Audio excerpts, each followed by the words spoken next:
Hey folks, welcome to another episode of Post-Progressive Inquiries. I'm Jeff Salzman, creator of the Daily Evolver, and my co-host is Steve McIntosh, one of our leading integral philosophers and founder of the Institute for Cultural Evolution. Steve's and my guest today, Rand Stagen, is well known in the integral world as founder of the Stagen Leadership Academy. Stagen is the gold standard for leadership training, focused on long-term, disciplined leadership practice, which integrates psychological and even spiritual dimensions into professional development. I consider Rand to be one of the most effective appliers of integral thinking out there, and I enjoyed this conversation immensely. I hope you do too. Steve McIntosh kicks us off. Welcome, Rand Stagen, to Post-Progressive Inquiries. We're honored to have you. We've gotten to be pretty close friends this year and really excited to talk to you about your work. So let me start off by asking you the obvious question. We're all in this for the integral philosophy, right? For this new understanding of the evolution of consciousness and culture. And my first question is, tell us your story about how you came to be involved with this movement. Sure. It's great to be here with you, Steve, and Jeff, and whoever's listening out there. This has been a real treat to be listening to both of you in a variety of formats in going back 20 years to some of the early integral gatherings with both of you and seeing you on stage, and then your writing and your podcast, Jeff, and so many other mediums. So it's really great to be here. The question of integral, and I really do have hopefully something unique to bring to my experience of this, beautiful territory and this beautiful maps that have been made for integral, and going by other names, most recently with you, Steve, post-progressive, and for me, this all points to building an elevated view, having the capacity in the world of conscious capitalism. We would simply say conscious would be another way of pointing to this idea of growing awareness or elevated awareness. And so I have always been intrigued and drawn to the idea of expanding perspectives, being a learner, and always committed to growing. And I didn't meet the integral world until about 20 years ago. And that was through my business partner at the time, Brett Thomas, and through Tony Schwartz's book, What Really Matters, Searching for Wisdom in America, which actually introduced me to Ken Wilber's work through that book. And I found Ken, and Brett was excited about Ken. And so it's been about 2 decades. So I'd say I'm in some ways still a beginner in integral theory. So it's great to be here, but that's a little bit of the quick background. Yeah.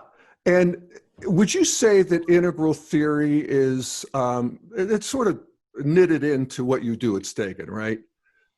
Well, I would say it's more than sort of knitted in. I'd say that we built our philosophical foundation heavily informed by integral theory. Our flagship program, training program that's called the Integral Leadership Program, the ILP, has been operating now for 2 consecutive decades with thousands of leaders going through that. It's a 52-week intensive.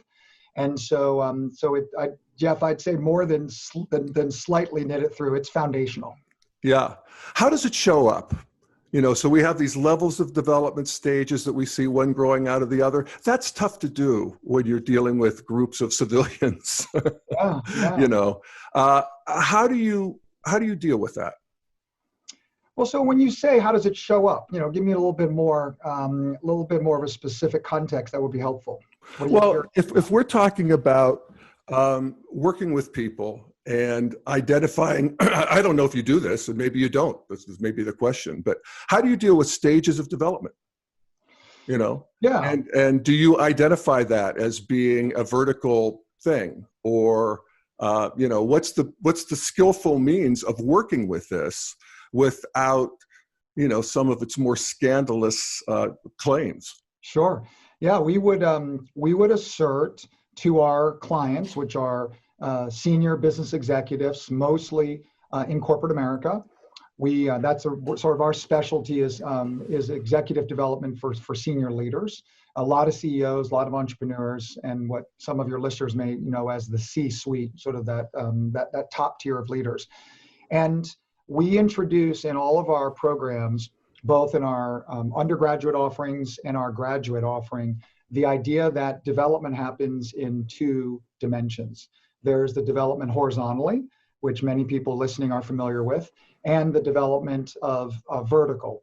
What we attempt to do is really celebrate the importance and the value of both, and also invite people to recognize that that most executive education, most corporate training is going to be helping people develop horizontally, skill development, knowledge acquisition, and we really want to see that as critical. And in the old days, when we first started, we were a little bit captivated by vertical, and I remember myself even marginalizing horizontal development and valorizing vertical development. And it took 3 or 4 years with some challenge and some maturing on my part to realize that we really needed to see our work as starting with our first time clients, starting horizontally. And then after somewhere between, in our experience, in our 52-week orientation, the Integral Leadership Program, somewhere around 9 months, and it's really fascinating that it's 9 months as the pattern, for some leaders, in some circumstances, a shift can occur and an openness can happen, which can often be catalyzed by some kind of a breakdown, working with their executive coach, who's often a psychotherapist or psychologist doing this coaching work, very intimate, very personal. And that opening at that sort of 9-month mark, the third quarter for us in our 4-quarter program, is where we then start to encourage a leader to consider what might a vertical climb look like for him or for her. And instead of saying we're going to promise that within the 52-week program, we actually say the 52-week orientation to integral leadership is where it's mostly going to be horizontal. And you may actually catalyze some kind of spark that can fuel a vertical journey. And then we would invite them to see that as a lifelong journey in 10-year increments. And so we coined the term decading versus being a short-termer. We embrace this idea of being a decader, to think about one's journey as a developing human being, one's journey as a conscious capitalist, someone who wants to help make the world a better place while embracing the benefits of profit and capitalism. And we would really say it's all about decade increments. And surprisingly, people say there's no way you get away with that. We get away with it. Not only do we get away with it, we thrive on it. And we've been able to attract a community of leaders who resonate with playing the long game. Right on. Let me follow up on that and ask, regarding your definition of vertical development. My assumption is that you rely heavily on the definition of vertical development as brought to us by developmental psychology. And then when we overlay the vertical development that is the sort of sweet spot between Keegan and many of the other prominent developmentalists, we see how that same individual development is broadcast large on the culture, right? And then we see the cultural emergence of this progressive worldview, this progressive postmodern worldview. And we can see that as one line in cultural historical development and in another line in personal development. But I'm wondering whether you had any difficulties integrating the challenges of progressivism to business in general with a program that purports to develop leaders, into that level and beyond. Yeah, I would say that's a big, complex and timely question here, ending 2020, with the rise of a form of progressivism, which is getting a lot of people's attention. We are primarily working with leaders from an altitude standpoint, whose center of gravity is going to be more at that kind of with a modernist camp. What we would call in our translation of spiral dynamics of Orange, we would call that the achiever worldview, and or strive drive. Obviously, goes by a lot of different names, but we work with achievers. We work with achievers who are open, who might be orange exit or early pluralist, early green, early progressive. And we also, surprisingly to a lot of people, work with leaders that have very developed, personal, let's call this in the ego line, sort of, they're at that achiever altitude. However, retain quite a strong traditional value set, where their spiritual line may actually be much more grounded in America and Christianity. And so our integral friends, and I'll draw some cliches here, in Boulder or in Portland or in San Francisco, are often in awe of our capacity to work with the clients that we work with at the altitude that we work at. And the joke that I have is, the integral community is so accustomed to embracing this idea of to transcend and include. And after about 8 or 9 years of being in the integral community, I noticed almost in the pathology of the community as I experienced it, almost a disdain for traditionalism and for Christianity and for patriotism and for all these kind of wonderfully familiar attributes of where I spend my life. I'm in the arena, working where, Steve, I think I told you this recently. People say, why are you in Dallas, Texas? You're working with Keegan and Cook Reuter and Torbert and, directly with all of them over the years, but also with their material, and Ken Wilber directly and obviously with his material, and both of you guys and so many others, Diane Hamilton. And they're like, why are you in Dallas? And I'm like, because that's where the need is, right? That's where the work is. Why are we in Nebraska? Why are we in Illinois? Why are we in Kansas? I mean, oh my gosh, why are we in Oklahoma and Louisiana? Because this is where the work is. And so so many people in the integral community can sit and actually recognize, wow, we've got this developmental, all these different metaphors, the escalator of development, or whatever you want to call it. And yet there's almost a transcending and excluding attitude in so much of the integral community, not all of it, but in so much of it. And it's like, come to Dallas and work with us in the trenches. And we've had people from San Francisco and from other places come to Dallas for a year or two, do a tour of duty, kind of like Teach for America, come down into Achieverland. And they will, which I really appreciate when they're honest about this. And they'll say, Rand, I just can't do it. It's just too hard to live in this particular altitude. It's just too hard. And I'm like, great. So go back to, quote, second tier, and go and sort of write and be a thought leader and be intellectual, but don't complain to me about the fact that you can't get traction and success as a coach or a consultant, because you can't actually have it both ways. You can't be judgmental of lower levels of development and then complain that you're not able to build. I hear a lot of these complaints. I can't build my business. I can't get traction. And it's like, well, then you got to decide what you want. And I think Wilber called it once, which I loved. He called it a 2-to-2 conversation or work, second tier to second tier, versus 2-to-1, the second tier to first tier. And we've chosen the 2-to-1 path to help evolve and to help mature the collective up. And so that's a long answer to only a part of your question.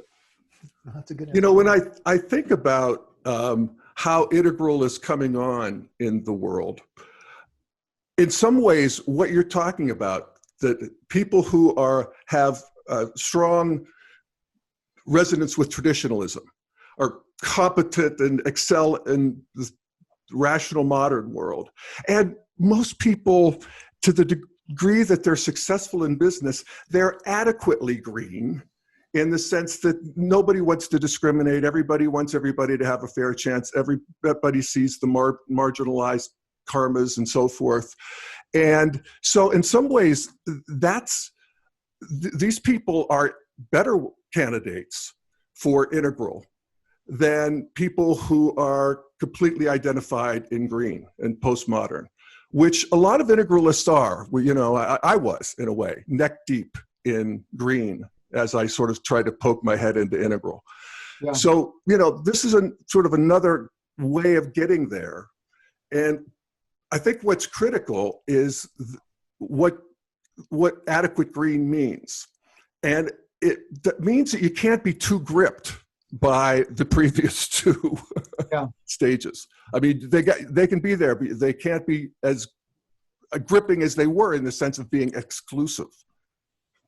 So that's my 2 cents on that. I think that's a beautiful, what I hear in that, Jeff, is a beautiful question, which really gets at the various entry points for integral. As I think when we first started doing this work, we had an assumption that the only way to help people get to a more integral consciousness was to start at green and then move up. And while that's clearly, available, we've found that if we can actually go down to kind of late orange, early green, even peak orange, and in orange with some real strong blue complements, as long as the human beings that we're working with are open, it is extraordinary what we've been able to create the conditions for. And people will say, well, Rand, come on. I mean, what do you mean you've been marveling at this? Well, we've had the luxury of being able to work with many of our clients, not for just a year or 2 or 3, but how about 8, or how about 10, or how about 14, or how about 17 years with the same human beings, with our team and our faculty, with a longitudinal relationship. Okay, now I wish that we would have employed instruments and assessments, 15 years ago and started tracking people. And that would have been, if we were better resourced and if we were more inclined academically. But I can tell you from a direct experience of watching I'm just going to call this kind of the blooming of these human beings, going from more of an orange blue through green, and in just touching into, I don't really concern myself with what level are people at. So while I'm inclined to use the idea of horizontal and vertical, I don't find it to be useful to be in a corner at a cocktail party in integral and saying, where did you test out? Oh, you're coral. I'm turquoise, and oh no, I'm yellow. And it's just like this posturing of where people are, which had always led me to believe that they were not actually integral as they were comparing their scores from their various assessments. And so I'm much more interested in the felt and direct experience of inclusion, this idea of including more and excluding less. And I find so much of the pathology of green is it's ironic that there's so much exclusion of business modernity, exclusion of traditionalism.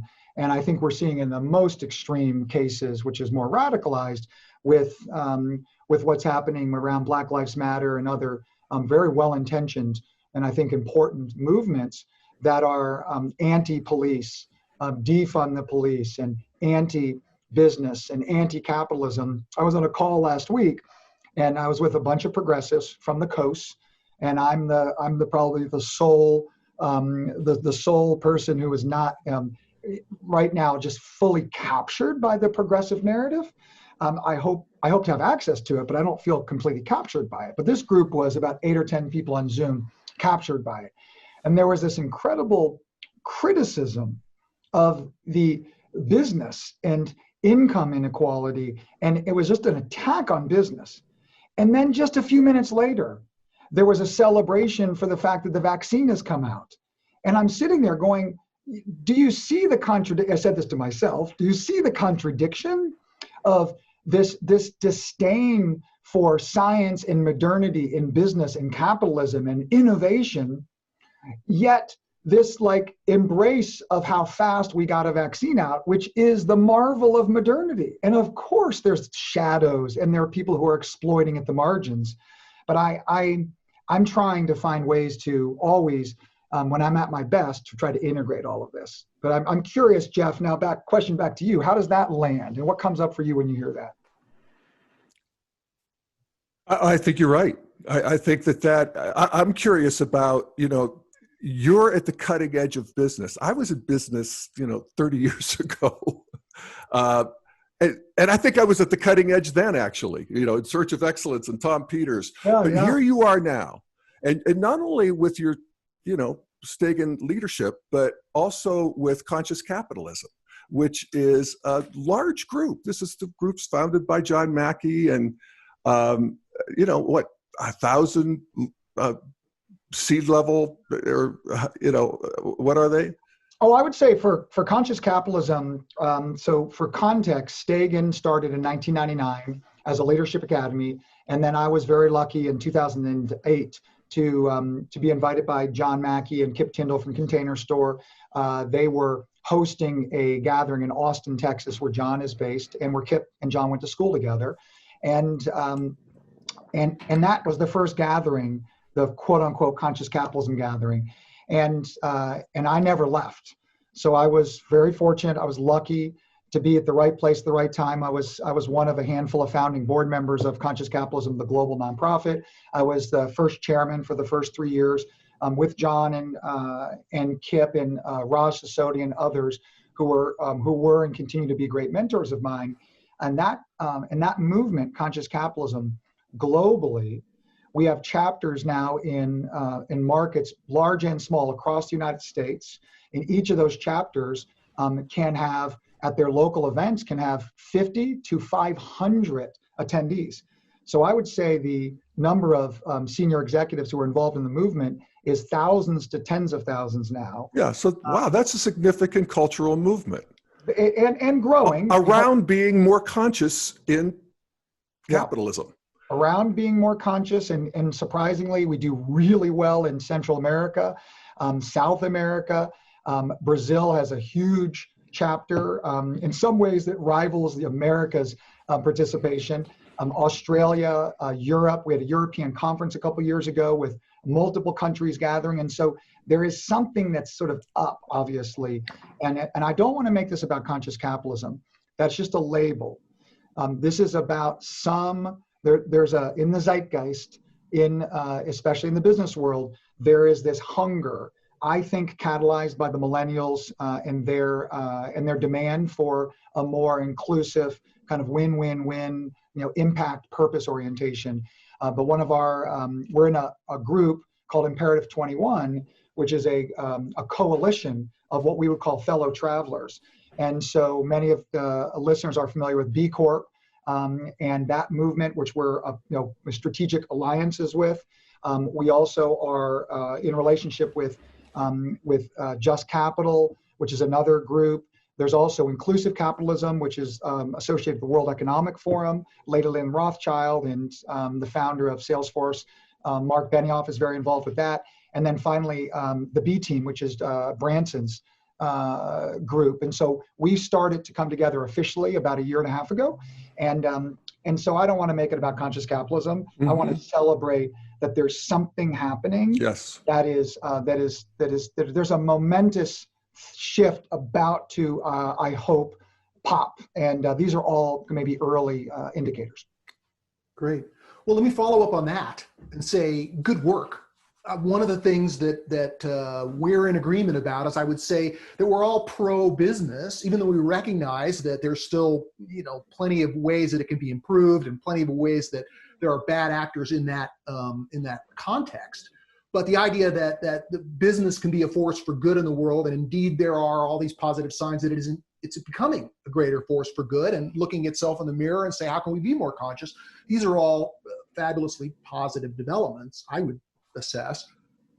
I also know that one of the things that we've talked about a lot this year is this idea of reframing this integral perspective as a post-progressive perspective, picking up a little bit about the emerging, what we might call pathologies of progressivism, right? Yep. The downsides, according to our philosophy, every one of these worldviews has upsides and downsides.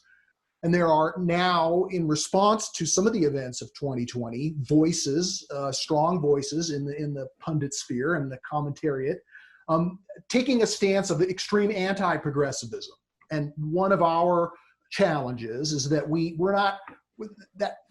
know better than to be simply anti-progressive, but we also, being pro-business, being post-progressive, in our better moments, that we're trying to integrate, right? We don't want to just push off against or fight a rear guard action against the emergence of progressivism. We want to transcend it and include it. Yep. And of course, there's the rub. I know you've been doing work in this area, thinking about it. There's a lot more work to do, but maybe you can share a little bit more about your thinking about how business can take the challenge of 2020, the challenge of being woke or not, in or out, and transcend that dichotomy. Yeah, and I think it would be, I'm just going to play off of many of the frameworks that I learned from both of you, and this idea of higher ground comes to mind, Steve, right? Really taking it out of your point of view here. And it was so helpful for me when I first heard that earlier this year, because I use the metaphor of camps. And I think both of you have heard me describe this as, we walk into a valley and there's a festival going on. And there's mountains on both sides, and it's beautiful. And we walk over and we see that one camp that's set up in this festival is this kind of blue traditional camp. And we come in there and we're just in awe of the beauty of what's going on inside that camp. And we see the shadowy pathologies going on there. And then we say, hey, let's get out of here, Jeff. Let's walk over to the other camp. And we go over to the modernist camp. And we see this beautiful, once again, all these gifts of modernity and the shadow side. And then we go over to the camp you just asked about, the progressive camp. And we find the same things, as Steve, you would call the dignities and disasters in that camp. And so there's these three camps. And I think all of us, and anyone listening, is listening because we want to figure out, how do we integrate, right? How do we integrate the best of all three of these primary camps in America today? And what I am learning from you guys and just on my own is how the idea of finding common ground and integrating in a place of common ground, which on the surface seems like it's the right path forward, is actually not workable. And we have to stop pursuing the idea of common ground and actually change the angle and pursue higher ground. And from this place of higher ground, I believe the next camp is being set up. And I think that the people who are listening right now, if I had to guess, are exploring this higher ground territory more individually. They've got a couple of friends, they got a couple of colleagues, they're on their own, and they're a little bit lost. And then they find this podcast and others like it, and they're like, oh, these are my people. These are the people I need to talk to. But we don't have critical mass for a camp yet. Now, when we do set this camp up, it's not going to be down in the valley. It's going to be just slightly up above, higher ground. It's going to be a different camp. And when we get a critical mass, other people will be able to join us. And this is one of the big dilemmas that we have. For those that want to be part of the solution, and I believe those that are going to the progressive camp are going mostly because they feel like the world is in pain, America's in pain, and we need to come to the aid of that. I actually am going to give people, even the traditional camp, I'm going to give them the benefit of the doubt and say that people are all trying to improve reality and improve our country as they see improvement. And so this is what I call the easy button. The easy button is go visit the camps and then ask yourself, which of these narratives, of these camps, most resonate with me? And all I need to do is just press the easy button, join the camp, progressive camp, modernist camp, traditional camp, and then surrender and subordinate my own agency, my own thinking to the collective narrative of that camp. And I will be honest with you guys, and the Matrix is coming to mind right now. I hadn't ever thought about this. That scene in the Matrix when he has decided to, when one of the Morpheus's team members has decided to go back in, and he's eating the steak, and he says, "I know it's not real, but I don't care," and he just wants to plug back into the Matrix, and that idea that, like, wow, I could just join a camp, and then I don't have to work, I don't have to think for myself, I don't have to struggle, I don't have to be in some ways terrified by the fact that I don't understand what the right solution is for the hyperpolarization in America today. Or is this terrifying? If I could just join the progressive camp with D'Angelo and Kendi, I could just take on their narrative. Or I could join the modernist camp. I could listen to Sam Harris and be like, I'm just gonna hang out at Sam Harris. He's in the modernist camp. Or I could go over to the traditional camp and I could just surrender over there. And there's wonderful people and characters in all the camps. And I actually believe, Steve, that what we need to do is we need to have the discipline as those of us that resonate with integral theory, integral enthusiasts. Okay, I'm not even going to say I'm integral, okay? Because I don't want to play that game of like, oh, I'm better than other people, but I am drawn to the idea of, I'm an enthusiast of the ideas of integral. And if I can hold out and wait and maybe play some small role in setting up this next camp, a camp where integration can happen, a camp where higher ground can actually inform a path forward. And I am not optimistic that there is going to be a lot of, road less traveled in 2021 and 2022. I think people are going to pick a camp and this is so fascinating to me, of people in progressivism who are all about inclusion that say, you're either with us or you're against us. If you're not in the anti-racism camp, then that means you're a racist. And it's like, no, actually, that separation for me goes completely against what Healthy Green stands for. The Healthy Green stands for the recognizing that, as I think I've told you guys this quote I love from a Catholic priest and Father Greg Boyle, and he says, imagine a circle of compassion. And now imagine nobody standing outside that circle. And what just gives me such pause is how people are in these camps with righteousness of right and wrong and us and them and good and bad, as opposed to realizing we need to stay in the heat, the cauldron of development and not turn away from anxiety. I actually think joining a camp is a way of turning away from our own anxiety. It's a tension relieving mechanism, because then I don't have to deal with all that bullshit from the other people in the other camps, because my camp is right and those are wrong, as opposed to how do I step into higher ground here? How do I step into debate and dialogue and exchange of ideas and diversity of ideas with people who see the world differently without ejecting and staying in that? And that is a heat that most people do not have an appetite for. And my clients, which is what's so great about business people, is business people are inclined for discipline. Business people, I'm making some generalizations here, especially high performers, which we specialize in, they resonate with this idea that I have to have discipline and a commitment and perseverance, and to stay in the heat of their own discomfort, to stay in the heat of their own difficulties, is a little bit more natural to them. It's almost like athletes, right? If you work with athletes are going to have this wiring for dealing with pain and dealing with anxiety and dealing with growth, because they know that that's where the growth happens. And I think business people are maybe the best kind of archetype, and this seems counterintuitive, to help push our country to an integral consciousness, because of that wiring around discipline and anxiety.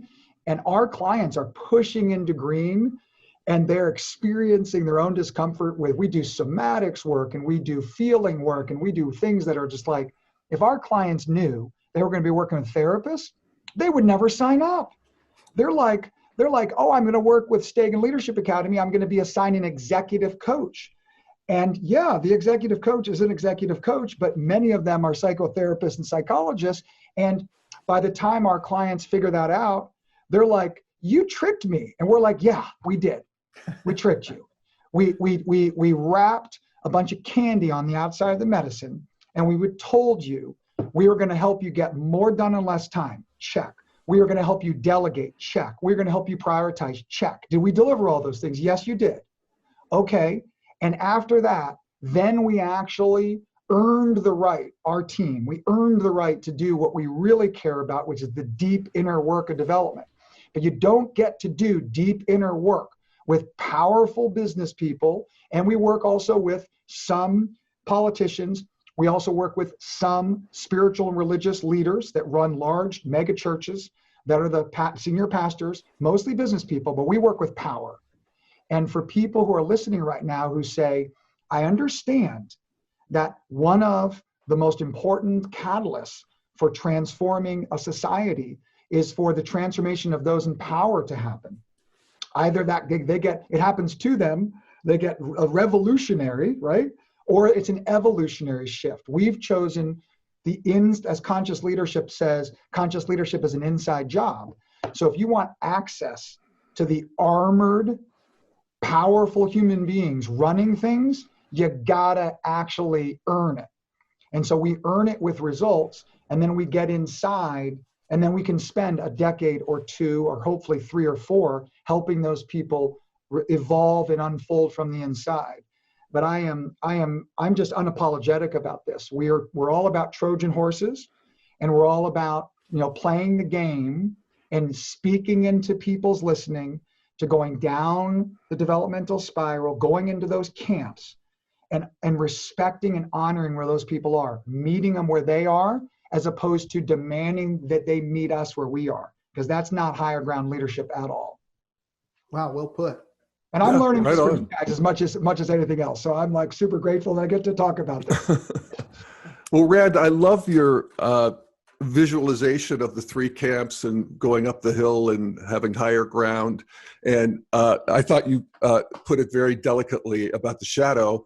But if we unfurl the shadow, we're seeing is that these 3 camps are at war.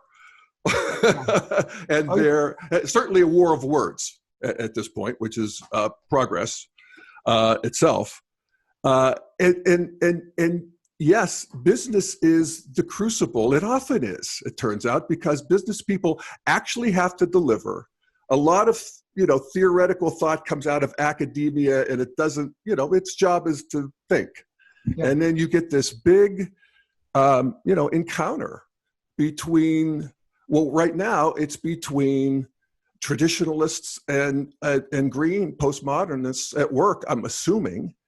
And, how are they actually integrating this? What is actually happening in companies where they have to deal with woke theory? They have to keep the system going and see the pieces of the truth of all of it.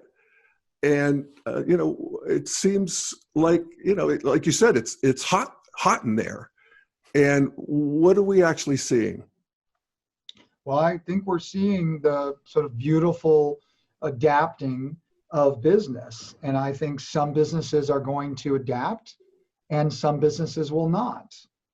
Some businesses will embrace, diversity and inclusion and really look for opportunities to create spaces for talented, meritocracy driven, for talented people to be able to rise and to be able to thrive inside their environments. And I'm very proud of many of our, what we call member companies. We don't call them clients because their brands are associated with us through their CEO. And then we consider those brands and the CEO and the individuals we work with to be members of our community. And And we're seeing this evolution, and we're also seeing, which is the beauty and the sort of the soup, the hot mess of development. We're seeing many people resist, and we're seeing many people and our clients even trenching in and feeling like they have to go to war with progressivism. And what I say to my friends and colleagues and fellow travelers who are incredibly talented and complex and driven from more of a progressive view, of postmodern view, and there is this outrage in them.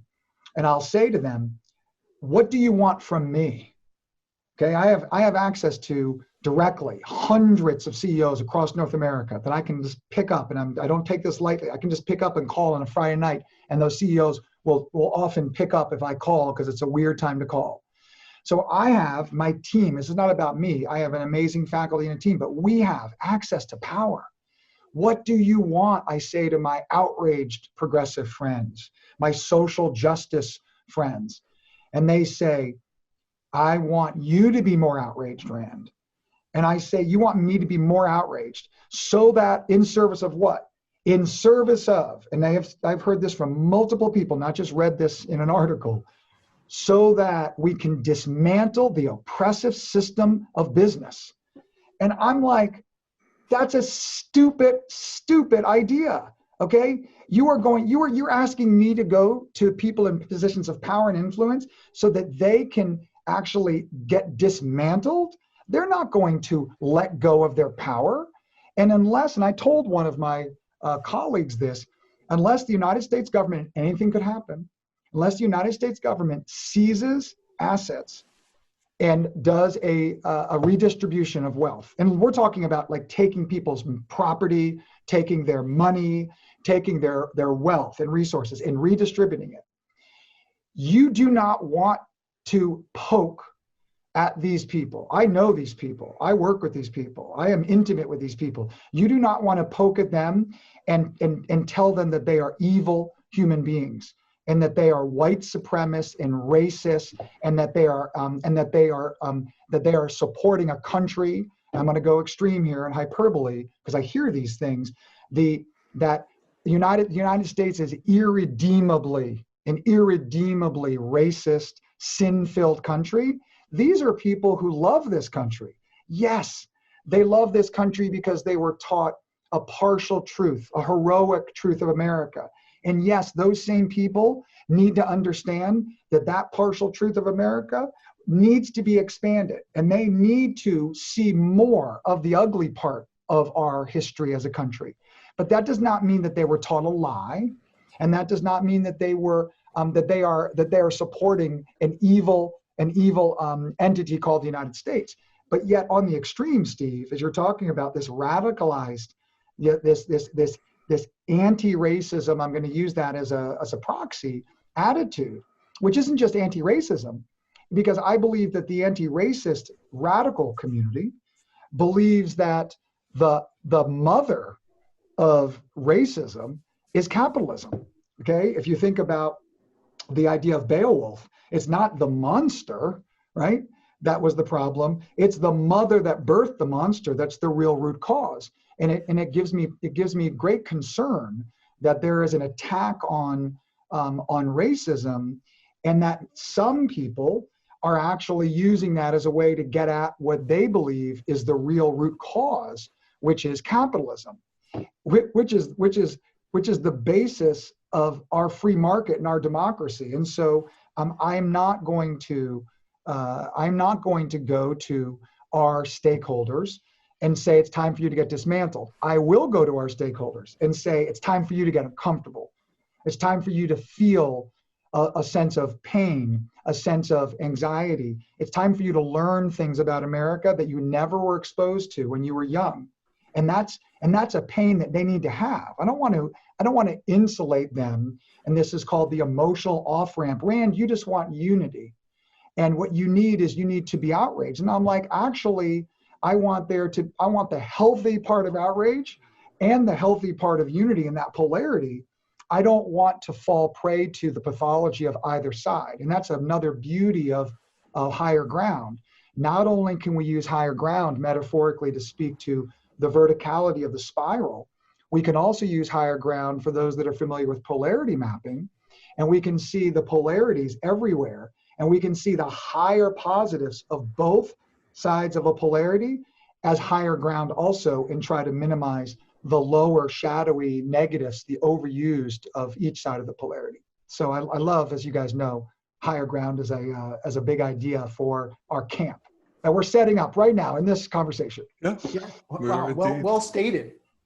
Okay. So let me focus a little bit on the experience of those who've been through the Stagen Academy. It's worth noting that last year, when I was co-authoring the book Conscious Leadership with John Mackey and Carter Phipps, we interviewed about 30 CEOs, many of them involved with the conscious capitalism movement.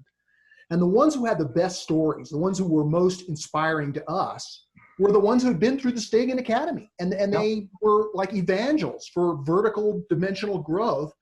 I just want you to say a little bit more about what that looks like and how we can translate that that evident growth in consciousness among the people who take your course into the larger society, parallels between individual and collective development.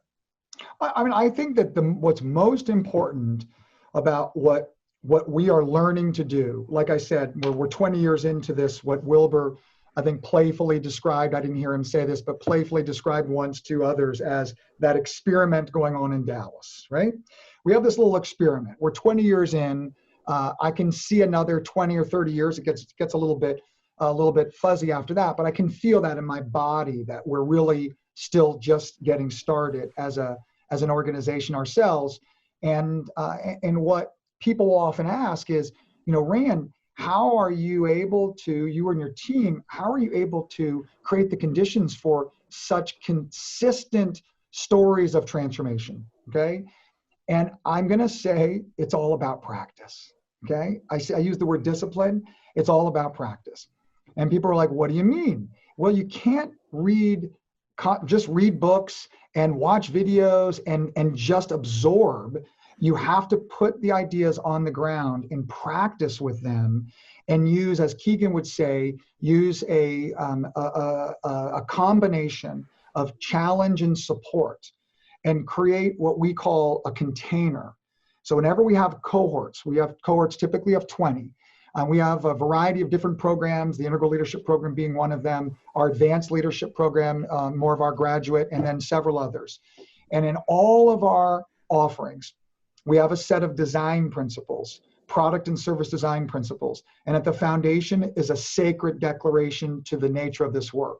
We believe that our work ultimately is sacred work. We believe that this work of human development is spiritual work, it's emotional work, it's psychological work, but it's sacred work. And if you were wondering, do we use that with our clients? Hell yes, we use that with our clients. We're unapologetic about that.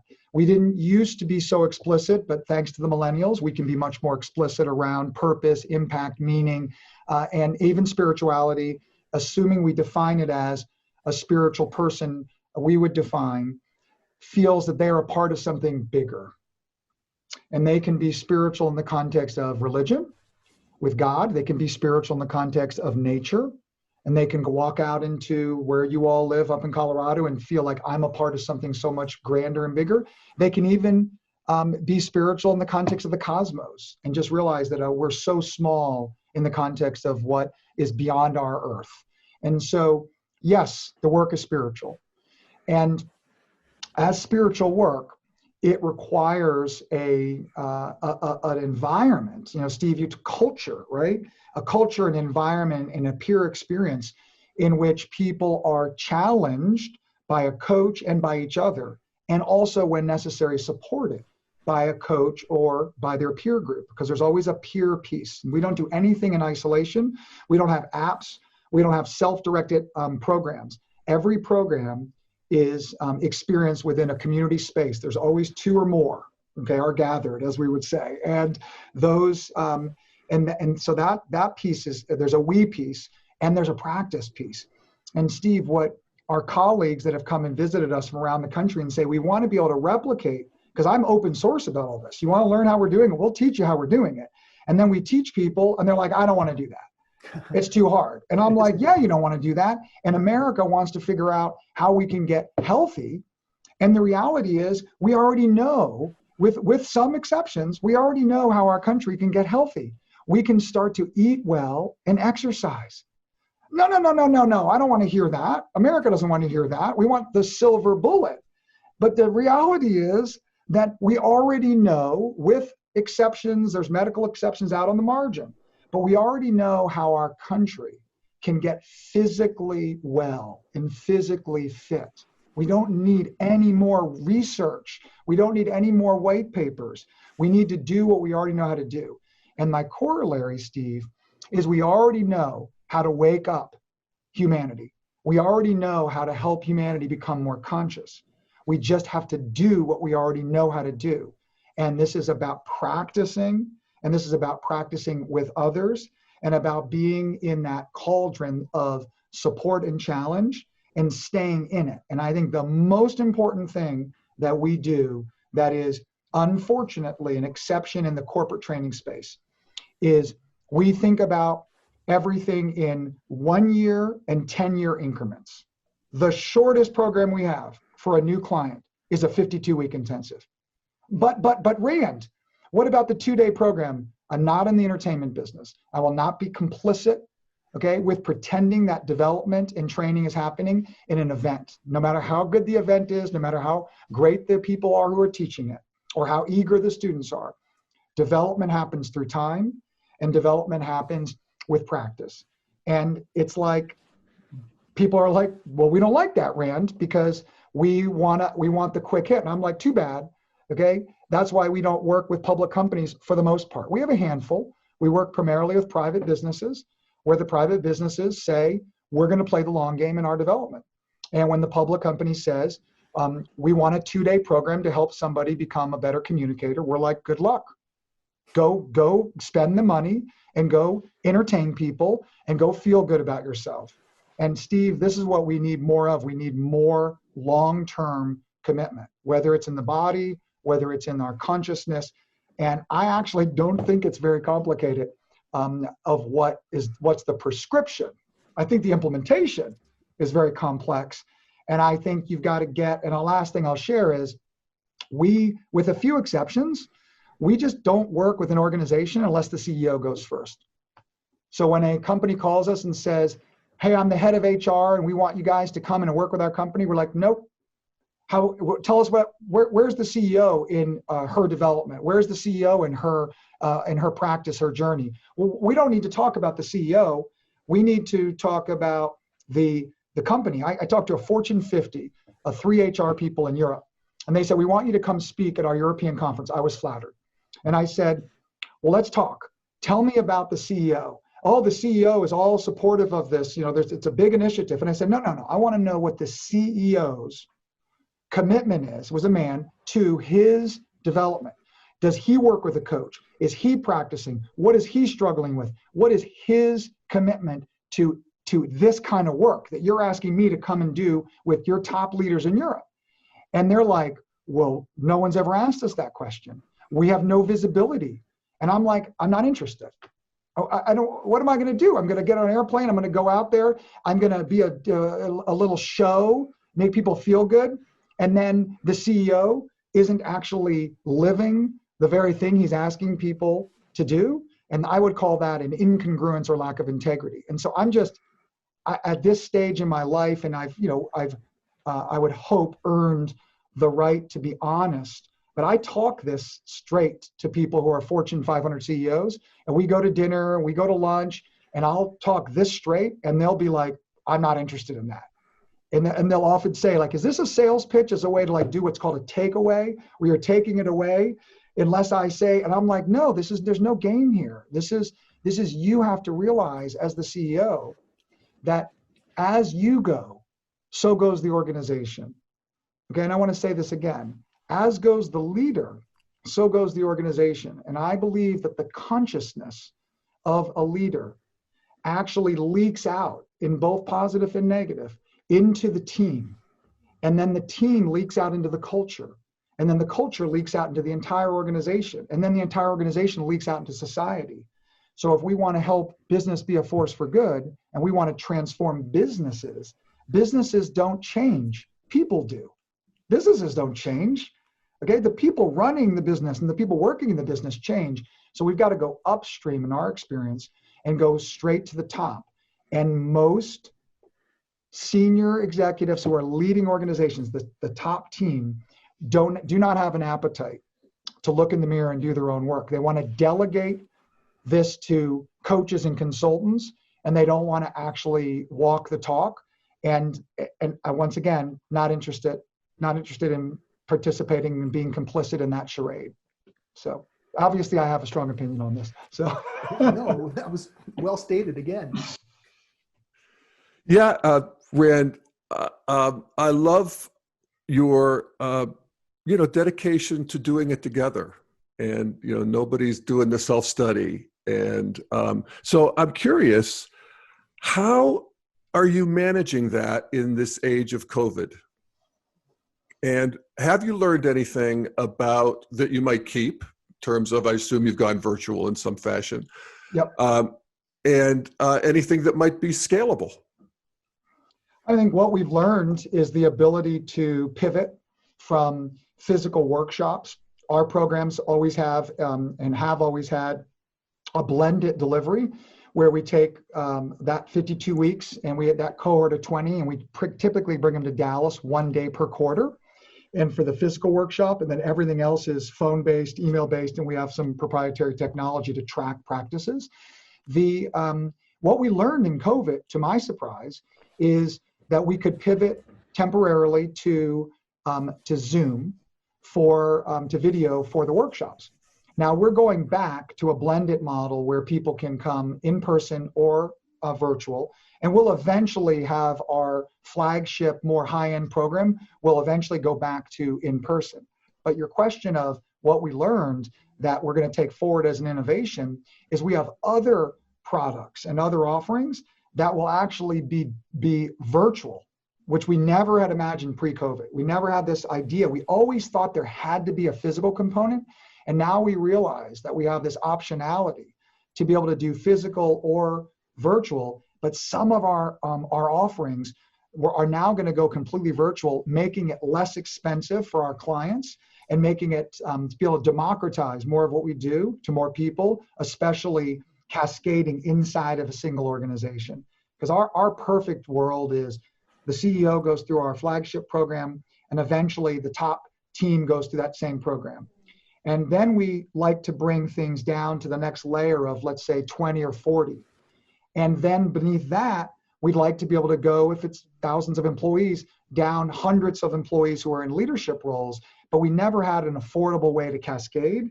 And thanks to our ability to now use Zoom as a delivery mechanism, we actually are already doing it. We're already cascading. And I'll tell you, a year and a half ago, I would have said there's no way that we could do it, and we're doing it. And I was wrong. And it's such a great thing to be wrong and to celebrate. I was so wrong.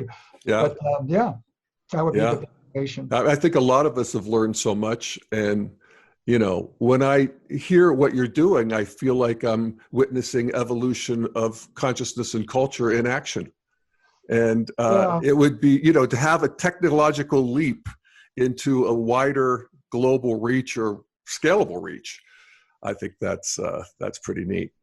And the big thing is that I'm thinking about right now. People ask, what about your industry?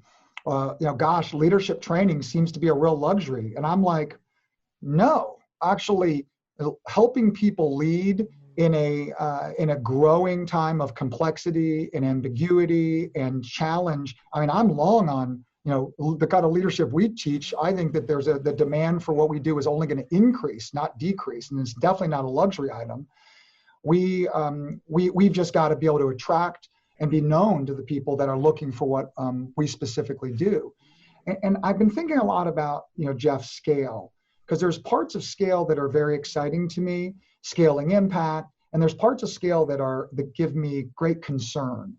And I think that it really has to do with when scale dilutes the humanity. the care, the love that we bring, at least we try to bring to everything we do.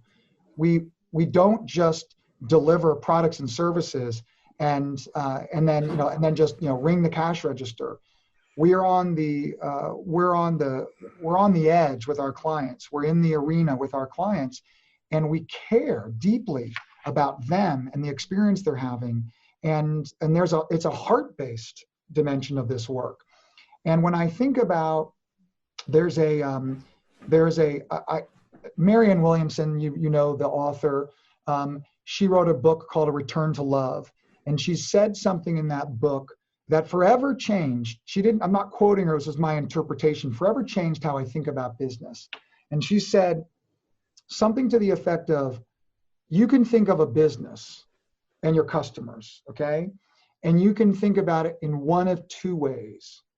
You can think about your business as a place, if you're a retailer, let's say like a restaurant, a place that people come to get something, or a place that people come so that we can give them something. And so this distinction between, are they coming to McDonald's to get something? Yes, and it's scale. And when you go to McDonald's, and I occasionally will like to get a quarter pounder with cheese, and no matter where I am in the world, I go and get that, and it's consistent and it tastes the same. And yet I can go to another restaurant that's not at the same scale, but has a different orientation. When I walk into other restaurants, I can feel that they're there to give me something, a giving of themselves, a giving of care, a giving of service, the idea of servant leadership. And so I really think as all of us think about bringing more of this conscious technology and this consciousness into products and services, we've got to stay vigilant to the human piece and the caring piece. And I am convinced that it can happen at scale. Now, although I've never participated in AA and Alcoholics Anonymous before, I have many friends, many clients who are members of that community and have been for many years. And the way they describe it to me is fascinating, because aside from organized religion, AA may be, one of the best examples of transformation at scale, where there are these principles where people come into community. I don't see anybody talking about getting rid of those inefficient meetings that are happening, because now that we have these iPhones, we can just get rid of those meetings and everything can be, an app that's self-directed. But there's a human piece that happens in that environment. And there's a love and there's a care, but there's also a challenge, right? There's that pressure cooker again of support and challenge. And so I do believe that transformation, because that's what I stand for, is transformation. That transformation can be delivered at scale. And I think there aren't a lot of examples in the for-profit world, because I think something gets lost and diluted as it gets bigger and bigger and bigger, and it becomes more of a machine and less organic and less heart-centered. And so, a little bit of a random thought. Yeah. Wow, that is the challenge, isn't it? That was good to hear, especially like a comparison to AA. Okay, so we've, all three of us have been involved in this integral intellectual community for 20 years now. And it feels like there's something new going on, to pick up on your vivid metaphor of the camps in the valley. And we're trying to stake out, higher ground where we can appreciate all the dignities of all three or four camps.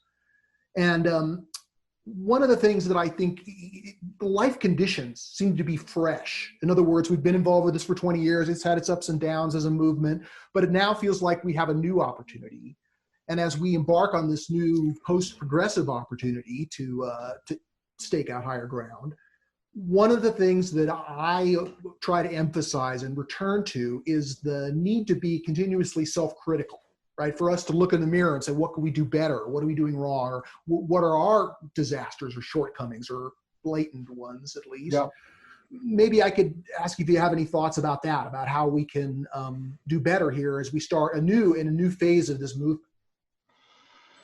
Well, we've talked a lot about this. I think that one of the keys is going to be to stay open to the possibility that the integration to higher ground is not going into the valley, going to the progressive camp, and trying to find those that are ready. Okay? I think on the surface, the term post-progressive, for some people, it may imply that the only people who are welcome in a post-progressive camp are progressives. And I don't think that that's where you're coming from, Steve, or Jeff, where you're coming from. And so I think that the opportunity exists because of what's unique in the world right now, especially with modernity, that there may be an opportunity to help people move through what would be considered kind of that green, you got to go from orange to green to integral. And maybe, because we're seeing this at Stagen, we can move people through the parts of green that are necessary without getting stuck there, without having to spend a decade there, a much more efficient way of moving through it, not skipping it, but can the camp at higher ground, can the culture, can the center of gravity, and this is a question, actually create the conditions for people from all three camps? I don't have a lot of clients that are peak traditionalists, right? What I have is a person who's mostly in the modernity camp. They're a business person, a capitalist, but they've got some really strong religious and family and patriotic beliefs that are in traditionalism. So how can we welcome the fullness of those three camps of traditionalists, the modern and the modernists and the progressives up to higher ground and integral? I think there's a window right now. And I think that the pain of the pandemic combined with the pain of racial inequity, combined with the pain of income inequality, I think something is about to crack that definitely wasn't happening 20 years ago. So I wonder, back to you guys, what do you think is potentially catalyzing about the hot mess that we're in right now as a planet that could actually be the very thing we need to pop these camps up? So what do you think, Jeff? I love how we play with these models. And one of the ways that just is coming to mind as you're talking, Rand, is so we have these three stages, the traditional, modern, postmodern, and we have horizontal development so that integral can be seen as the continued development of all of these so that we get more sensitive. We really do see where people have been marginalized in ways that we didn't before. Yeah. And that good green continues to come online. And then we get more reasonable and scientific and logical and learn how to work with the world on its own terms, like a good modernist. And then we have these deeper, a reawakening, a reenchantment of the world and of the love of country and love of planet, so that itself could be seen as a definition of integral. So I'm good with, working it that way. And, it feels like it just naturally want to integrate. It all naturally wants to integrate when you liberate them.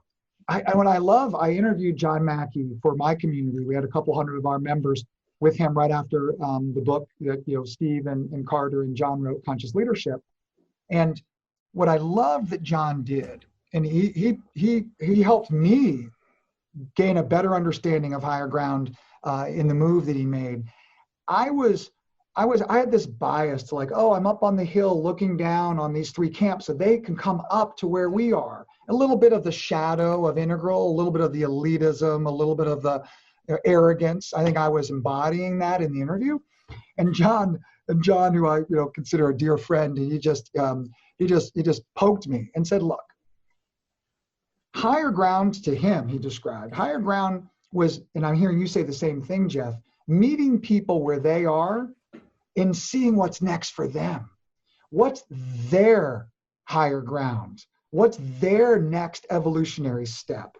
And there's such a respect in that.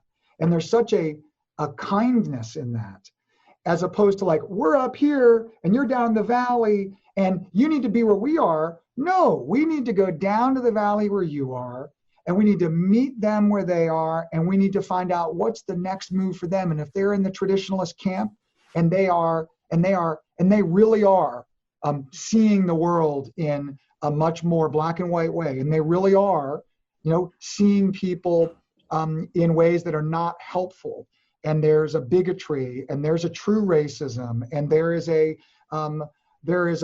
against homosexuality and all these things. And maybe they just need to be disillusioned at a rate they can handle. And maybe their next move is just a little bit more expansiveness. And that's what's right for them. And the same thing with modernity, and the same thing with progressive. And the arrogance of people need to be where I'm at is I think the biggest, it's the meta pathology. Yeah. Is that I'm right and you're wrong because you're not seeing it where I'm at. And a friend of mine described this to me. I think I told you guys this a few weeks ago, and I love the Montessori example. What if the United States of America were a big Montessori classroom? And in Montessori, everybody in the classroom is actually learning at the level that they're at.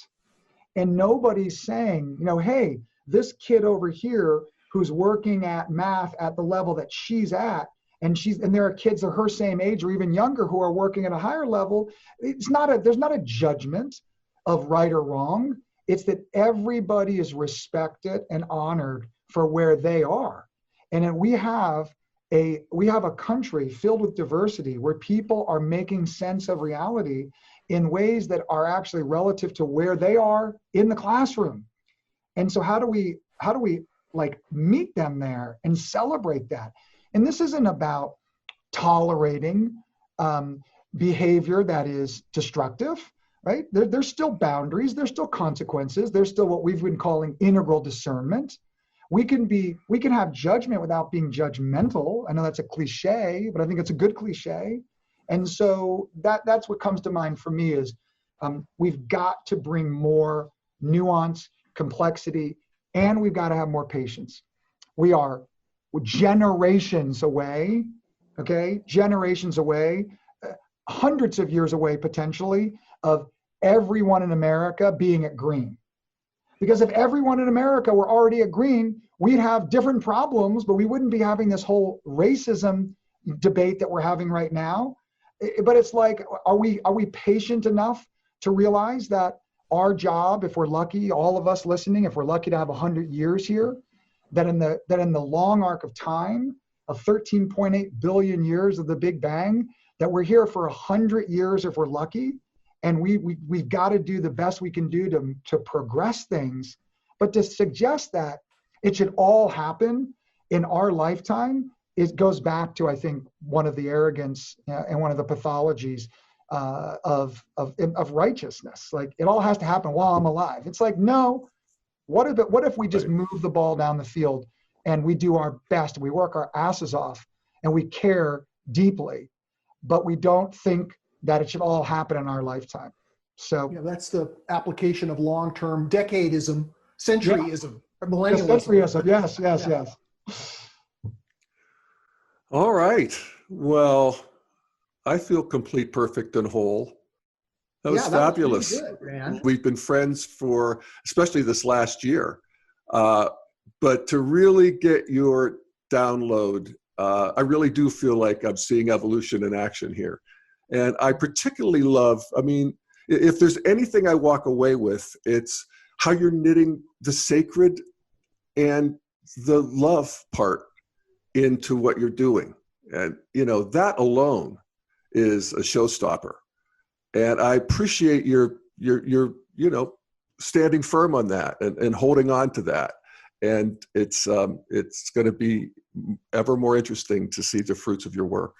And I don't want to also marginalize the other parts of this, which are not just the love and the care and the humanity, but also the fierceness and the competition and the winning and the actual innovation. Like, I'm a capitalist, and I do my best to try to be a conscious human being at the same time? And how do we all integrate the best of capitalism and the best of our consciousness journey together? Because so often people think, oh, it's just about the warm and fuzzy. Yeah, I love, give me a tree, let's hug a tree, okay, let's do that. But also give me an opportunity to compete and to support people competing so we can compete and innovate and actually create better outcomes for our stakeholders, better outcomes for the consumers. And I think this is something that we all need to do more of, is noticing where our own biases are and our own preferences are, and recognizing that if you're a tennis player and you have a forehand, that's great, but you need to actually develop the backhand, and that may be a little bit less comfortable. And if you've got a great backhand and not a great forehand, you've got to be able to move with what I would call the versatility of an athlete as a leader and the range of motion, okay? And this idea of like moving from the head to the heart to the gut, but having that capacity to move within oneself, and the capacity to move to where the situation calls us, where the ball is externally. But it's that internal and external capacity that so often people are like, no, I got a forehand. It's great. Oh, I'm really good in my emotions, or I'm really good in my body. I'm really good in my somatics, but I'm not so great with my mind. It's like, no, you high bar. I mean, this is why I love working with business people, because there's an appetite for constant growth and development in some of the business world, especially those that we work with, because they self-select. But thank you, Jeff. I noticed myself not wanting to come across a little bit incomplete in forgetting some of the more hardcore stuff. Absolutely. Which I also love. Yeah, absolutely. No, right on. Steve, any last thoughts? Well, I'm just very much looking forward to the work we have laid before us in 2021 with our work in staking out higher ground, and it's an honor to be working with you in this important and exciting project. Yeah, and the feeling is mutual, and to all those listening, it's an honor to be in this exploration of this territory together, even though we're all in the territory in many ways separated, especially geographically. But we'll be building this camp together, and it'll be a wonderful beacon for those in the years and decades ahead that are looking for something that is not yet clearly available. I'll end with this, Steve. You had said something a few months ago about Close Encounters of the Third Kind, which just hit my heart, of that one scene when everybody's, all those multiple scenes when people are being drawn to Richard Dreyfuss and the mashed potatoes and the woman who's painting, and they're all being drawn to this place. And I feel like Integral has been that coalescing draw for so many of us for many decades. And I do feel, Jeff, that we are that maybe the world wasn't ready. Okay, maybe we were ready 20 or 30 years ago, and the world wasn't ready. Or maybe neither side was ready, but there's something that seems to be present today that is unique and encouraging. So yes, onward. Indeed. May it be so. Well, thank you, Rand Stagen. I guess people can find out more about you at stagen.com. That's it. All right. All right. Thank you, Steve McIntosh, Institute for Cultural Evolution, and thank you, folks, for listening to the Daily Evolver, dailyevolver.com. See you next time. Thanks, guys.